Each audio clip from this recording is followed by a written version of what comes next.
ಒಟ್ನಲ್ಲಿ ಇವತ್ತು ಶಿವಣ್ಣ ಬಂದಿದ್ದು ಖುಷಿ ನನಗೆ, ಎಕ್ಸ್ಪೆಕ್ಟ್ ಮಾಡಲಿಲ್ಲ ನಾನು. ಮೋಸ್ಟ್ಲಿ ಅವರು ನನಗೆ ಶಿವಣ್ಣ ಬಂದಿರೋದು ಹೇಳಿಲ್ಲ, ಶಿವಣ್ಣಗೆ ನಾನು ಬರೋದು ಹೇಳಿಲ್ಲ ಅವರು. ಸೊ ಸರ್ಪ್ರೈಸು ಸಸ್ಪೆನ್ಸ್ ಅಲ್ಲೇ ಇಟ್ಟಿದ್ದೀರ ನೀವು. ಇಲ್ಲಿ ಬಂದ್ಮೇಲೆ ಹಿಂದೆ ಕರ್ಕೊಂಡು ಹೋದಾಗಲೇ ಗೊತ್ತಾಯ್ತು ಇವ್ರು ಏನೋ ಮಾಡಿದ್ದಾರೆ ಇವರು ಅಂತ. ಯೂಶಲ್ ಆಗಿ ಶಿವಣ್ಣ ಇದ್ರೆ ನಾನು ಬರಲ್ಲ, ನಾನಿದ್ರೆ ಶಿವಣ್ಣ ಬರಲ್ಲ, ಅವನಿದ್ರೆ ನಾನಿದ್ದಂಗೆ ಇವನಿದ್ರೆ ನಾನಿದ್ದಂಗೆ ಅಂತ ನಾವಿಬ್ರು ಹಂಗೆ ಅಂಡರ್ಸ್ಟ್ಯಾಂಡಿಂಗಲ್ಲಿ ಒಬ್ರು ಪರವಾಗಿ ಒಬ್ರು ಮಾತಾಡಿದ್ರೆ ಮುಗ್ದೋಯ್ತು ಅಂದ್ಕೊಂಡ್ರು ನಾವು. ಆ ಸ್ನೇಹನ ಇವತ್ತುವರೆಗೂ 2 ಸ್ಟಾರ್ಗಳು ಇವತ್ತರೆಗೂ ವಾರ ಮಾಡದೆ ಬಂದಿರೋದು ನಾವು, ಯುದ್ಧ ಮಾಡದೆ. ಬರೀ ಸಿನಿಮಾ ಅಷ್ಟೇ, ಸಿನಿಮಾ ಕನ್ಸ್ಕೊಂಡಿದ್ದೀವಿ. ನಿನ್ ಸಿನಿಮಾ ಚೆನ್ನಾಗ್ಲಿ, 2 ಸಿನಿಮಾ ಒಟ್ಟಿಗೆ ಬಂದ್ರು ಕೂಡ ನಿನ್ ಸಿನಿಮಾ ಚೆನ್ನಾಗಿದ್ರೆ ನನಗೆ ಖುಷಿ, ನನ್ ಈ ತರ ಬೆಳ್ಕೊಂಬಂದವ್ರು ನಾವು. 2 ಫ್ಯಾಮಿಲಿ, ನಾವಿಬ್ರು ಸ್ನೇಹ ಇವತ್ತರೆಗೂ ಹಾಗೆ ಬೆಳೆಸ್ಕೊಂಡ್ ಬಂದಿದ್ದೀವಿ. ಅದು ದೇವ್ರ ಇಚ್ಛೆ. ಅದು ಶಿವ ಅಂತ ಹೆಸರು ಇಟ್ಕೊಂಡು ನನಗೆ ಶಿವ ಅಂದ್ರೆ ಪ್ರೀತಿ ಬೇರೆ, ಅಭಿಮಾನ ಬೇರೆ. ಇನ್ನು ಸಿನಿಮಾ ಬಗ್ಗೆ ಮಾತಾಡ್ಬೇಕಾದ್ರೆ ನಿನ್ಗೇನಪ್ಪ ನಿಮ್ಮ ಅಪ್ಪ ಅಮ್ಮನ ಆಶೀರ್ವಾದನೇ ಇದೆ ಅಲ್ವಾ, ಅವ್ರು ಪಟ್ಟರು ಆಸೆಗೆ ನೀನು ಇಲ್ಲಿ ಬಂದಿದ್ದೆ, ಅದಕ್ಕಿಂತ ಇನ್ನು ದೊಡ್ಡ ಆಶೀರ್ವಾದ ನಾವೇನ್ ಮಾಡೋಕ್ಕಾಗುತ್ತೆ ಅಲ್ವಾ. ನೀವು ತುಂಬಾ ಆಸೆ ಪಟ್ಟಿದ್ದೀರಾ, ನಿಮ್ಮನ್ನು ಇಲ್ಲೊಂದು ಬೆಳೆಸಿದ್ರ. ಇವನ್ ಮುಖದಲ್ಲಿ ನೋಡಿ ಯಾವಾಗಲೂ ನಗುನಿರುತ್ತೆ, ಒಂದು ಆತಂಕ ಟೆನ್ಷನ್ ಏನು ಇರಲ್ಲ.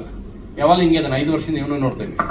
ಇವ್ನು ನೋಡಿದ್ರೆ ಒಳ್ಳೆ ಮುಗ್ಧತೆ ತರ ಏನೋ ಕಳ್ಕೊಂಡ್ರು ಅಂತಾನೆ ಕಾಣಿಸ್ತಾನೆ, ಬಟ್ ಹಂಗ ಅನ್ಸೋದಿಲ್ಲ. ಯಾವಾಗಲೂ ರಿದಮೆಟಿಕ್ ಆಗಿರ್ತಾನೆ. ಇಲ್ಲ ಅಂದ್ರೆ ಮಗ ಏನೋ ಹಿಂಗೆ ಏನೋ ಮಾಡ್ಬಿಡ್ರಪ್ಪ ನಮ್ಗೆ ಅಂತ ಕೂತಿದ್ದೆ ಅಲ್ವಾ. ಒಬ್ಬ ಶಿವಣ್ಣನ ಪರ ನಾನೇ ಒಟ್ಟಿನಲ್ಲಿ ನನಗೆ ಸಿನಿಮಾ ಟ್ರೆಂಡಿಂಗ್ ಆಗ್ಬೇಕು ಅಂತ, ನೀನು ಯೂಟ್ಯೂಬಲ್ಲಿ ಜಾಸ್ತಿ ಪಾಪ್ಯುಲರ್ ನೀನು, ಅದಕ್ಕೆ ಸಾಂಗ್ ಟ್ರೆಂಡಿಂಗ್ ಆಗ್ಬೇಕು ಅಂತ ಮಾಡ್ಕೊಂಡ್ ಬರ್ತೀರ ನೀವು ಯೂಶಲ್ ಆಗಿ. ಇನ್ಸ್ಟಾಗ್ರಾಮು ವಾಟ್ಸಪ್ ಎಲ್ಲ ನಮಗೆ ಅಷ್ಟೇ ದುಡ್ಡು ಬರಲ್ಲ ಅದು. ಸೊ ನೀವು ಮಾಡ್ಬೇಕಾಗಿರೋದಲ್ಲ ಇವಾಗ ಸಿನಿಮಾ ಹಿಟ್ಟಾಗ ಏನ್ ಮಾಡ್ಬೇಕು ಅದು ಮಾಡ್ಬೇಕು ಇವಾಗ, ಅದು ಬೇಕಾಗಿರೋದು. Everybody is gone to Instagram, WhatsApp. ಅದಕ್ಕೆ ಏನ್ ಕೊಡ್ಬೇಕು, ವಾಟ್ಸಪ್ ಅಲ್ಲಿ 4 ಸರಿ ನಮ್ಗೆ ಒಂದು ಮೆಸೇಜ್ ಬರ್ತಾ ಇರುತ್ತೆ. ನಾವು ಬಂದ್ರು ಸಿನಿಮಾಗೆ ದುಡ್ಡು ಕೊಟ್ಟು ನೋಡೋರಲ್ಲ, ನಾವು ಓಸಿ ಬಂದು ನೋಡೋರು. ಹಾಗೆ 4-5ನೇ ಸರಿ ಬಂದು ಇವನಿಗೇನು ಬೇರೆ ಕೆಲಸ ಎಲ್ಲ ಕಳಿಸ್ತಾನೆ ಇದ್ದಾನೆ ಅಂತ ನಾವೇ ಮಾಡ್ಬಿಡ್ತೀವಿ ನಾವು. ಈ ತರ ಆಗ್ಬಿಡ್ತಾರೆ ಅಂದ್ರೆ ಚಲ್ತಾ ಇರ್ತಾರೆ. So more than that, how to bring the audience into the theatre. Cinema ಹೇಗೆ ಮಾಡಬೇಕು, ಸಿನಿಮಾನ ಹೇಗೆ ಮಾಡಬೇಕು ಅನ್ನೋದು ಪ್ರಯತ್ನ ಪಟ್ರೆ ನಿಮ್ಗೆ ಅದು ಟ್ರೆಂಡಿಂಗ್ ಆಗೋದು, ಅದು ಸಿನಿಮಾ ಗೆಲ್ಬೇಕು ಅನ್ನೋದು ಉದ್ದೇಶ ನಮ್ಗೆ ಎಲ್ಲರಿಗೂ ಬೇಕಾಗಿದೆ. ಇವಾಗಂತೂ ಅದು ತುಂಬಾ ಮುಖ್ಯ. ಅದು 2ನೇದು, ಸಿನಿಮಾ ಏನಕ್ಕೆ ನಮ್ಗೆ ಸೆಳೆಯುತ್ತೆ, ಅಲ್ಲಿ ಸಿನಿಮಾ ಎಲ್ಲಿ ಸೆಳೆಯುತ್ತೆ ನಮ್ಗೆ. ಒಂದು ಟ್ರೈಲರ್ ಹಾಕ್ತಿವಿ, ಜನ ಕರಿತೀವಿ, ಒಂದು ಶೋ.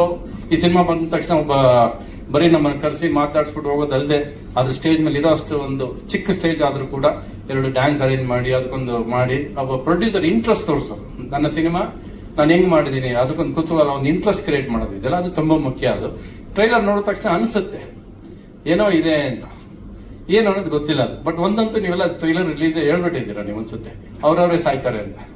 ಅದೇ ಆಗ್ತಿರೋದು ಇಂಡಸ್ಟ್ರಿಯಲ್ಲಿ ಈಗ. ನೀವು ಅದನ್ನ ಸಿನಿಮಾ ಮಾಡಿ ಹೇಳ್ತಾ ಇದ್ದೀರಾ ನೀವು ಅಲ್ವಾ, ಅದೇ ಮಾಡಿದ್ದೀರಾ ನೀವು ಸಿನಿಮಾದಲ್ಲಿ ಅನ್ಸುತ್ತೆ. ಸೊ ಒಂದು, ಆಮೇಲೆ ನಮ್ಮ ಹುಡುಗಿ ಅಪೂರ್ವ ಇದ್ದಾರೆ, ಒಳ್ಳೇದಾಗ್ಲಿ ನಿಮ್ಗೆ. ನೆನಪಿದ್ಯಾ ನಾನು ಯಾವಾಗ ಲಾಸ್ಟ್ ನೋಡಿದ್ದು ನಿಮ್ಮನ್ನ, ಇದೇ ಸ್ಟೇಜ್ ಲಾಸ್ಟ್ ನೋಡಿದ್ದು ನಿಮ್ಮನ್ನ. ಅದಾದ್ಮೇಲೆ ಇವತ್ತೇ ನೋಡ್ತಿರೋದಲ್ಲ, ನೆನಪಿಸ್ಕೊಳ್ಳಿ ಒಂದ್ಸರಿ. ಇನ್ನೇನಮ್ಮ ಬಿಲ್ ಅಂತ ನಕ್ಬಿಟ್ಟು ಸಡನ್ ಸರಿ, ನೀನ್ ಸ್ವಲ್ಪ ಮಾತಾಡ್ತೀಯ. ಆಯ್ತು, ಇನ್ನೇನಿಲ್ಲ.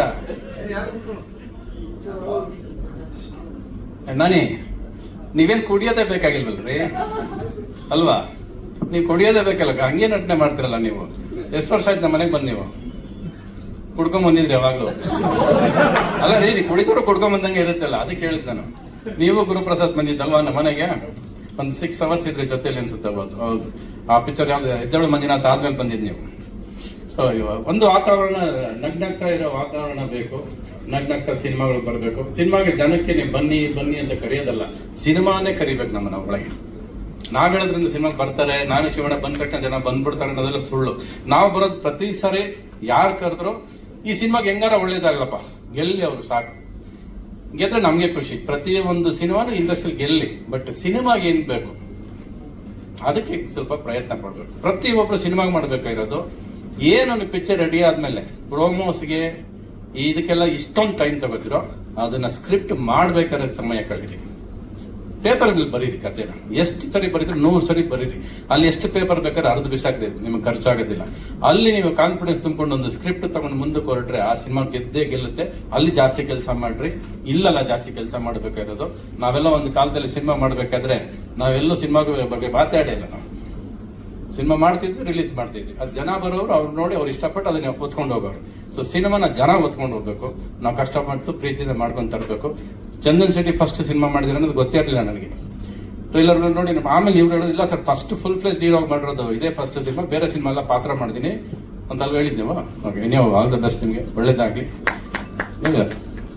ಆಲ್ ದ ಬೆಸ್ಟ್, ನಿಮ್ಗೆ ಒಳ್ಳೇದಾಗಲಿ. ಅಪೂರ್ವ ನಮ್ಮ ಹುಡುಗಿನ ನೀವು ಯಾವತ್ತಿದ್ರು ಬನ್ನಿ, ಅದಕ್ಕೆ ಸಲಹೆಯಿಂದ ಬೈತೀನಿ, ಬನ್ನಿ ಪರವಾಗಿಲ್ಲ, ನನ್ನ ಪಕ್ಕ ನಿಂತ್ಕೊಳ್ಳಿ. ಅವಳು ಯಾವತ್ತು ಗ್ಲಾಮರೇ ಕಣೆ, ನಮ್ಮ ಹುಡುಗಿ ಅವಳು ಗ್ಲಾಮರ್ ಆಗಿದ್ದಕ್ಕೆ ರವಿಚಂದ್ರನ್ ಕಂಡುಬಿಡೋದಲ್ವಾ.